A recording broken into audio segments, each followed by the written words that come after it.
my son does a lot of show and tell, so I thought I'd come here and do a little, There you go. We'll start with little that. show and tell. So I kind of brought 3 unique chronographs that Breitling has been developing. So tonight we're going to be talking about the B01 in-house chronograph and sort of the variety and variation of that. So there's a lot of variations that we've developed based on the core of the B01.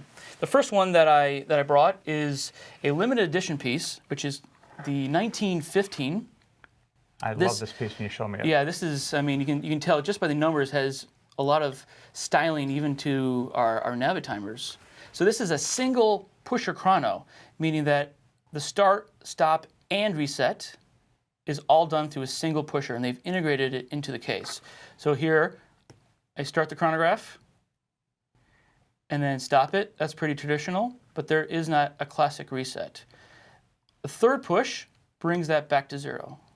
So it's a dual register chronograph, so minute and second totalizers, and a date at 6.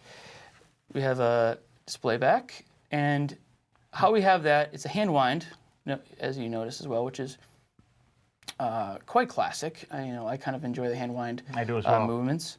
But the column wheel is a double column wheel, and that's how we achieve this right here, this sort of start, stop, reset pusher all in one. Sort of a simple but ingenious idea to have a single pusher chrono. Yeah, I was curious how you did that, how Breitling actually came up with the mono pusher, if they went through levers, how I've seen on some other right. manufacturers, they'll use just a single lever that wraps around and basically just use a flyback movement or flyback design. So they designed it into the column wheel. Yeah, it's which a is very simple, classic, and we'll talk a little bit more about the column wheel, what that is, and how it is integrated into the movement. But on that particular piece, it's a double layer chronograph. Very cool, very, very cool. Take a peek at number 2, and this is our B05, and this is our world time piece. So this particular piece has the world motif, yes. You also have a 24-hour ring that goes around the dial, and you have the AM and PM, the black and white. And then continuing out, the city disc, giving you 24 cities for all the major time zones around the world. Now, if you notice, there's a little sun after some of them, like New York and sun. That will give you the daylight savings. So we just did the fallback, so it's really dark outside. But you would have this for the summer, and New York being the time zone in the winter. So it actually gives you an option to use either or. This is one of the few that gives really you nice. gives you both. And what is quite nice is if you're on a flight and you start the chronograph, you see how the watches, the timer is going, you can change time zones. So right now we're in New York because New York is at the 12 o'clock position. But if you just rotate the crown, we will advance. So let's go to Paris. So we'll bring Paris to the top. And not only does it bring the 24-hour disc, the city disc, but it synchronizes the hands. And you just see the date has jumped. So the time is in Paris. But let's go back to New York and see we're going backwards. We're actually going back in time. It's going to pull that date disc back. So this is one of the few automatic chronographs, I believe maybe even the only automatic chronograph with the world time, and everything is adjusted through the single crown.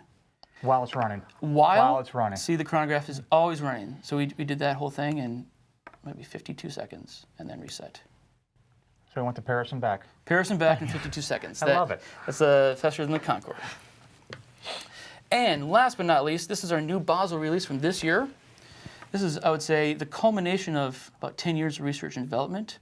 And this may, on the surface, look like a traditional Navitimer, but is not. It is the new Rattrapant, or split-second chrono. So I'll start the chrono, and we can stop it and reset. But here, this is where it gets a little spicier. In the crown is a third little button, third pusher. If I push that, it will actually disconnect the two hands. And you'll have two hands that will separate, so you can have the first time and then the second time. And then a third push brings the hands together. So we can do that again while it's running even. So while it's running, we can split it and then fly it back together. I do have some technical information to kind of give you a better idea on how this kind of mechanism works. We actually have 2 patents on this split-second mechanism, which we'll kind of look at, which is a little bit later in the show.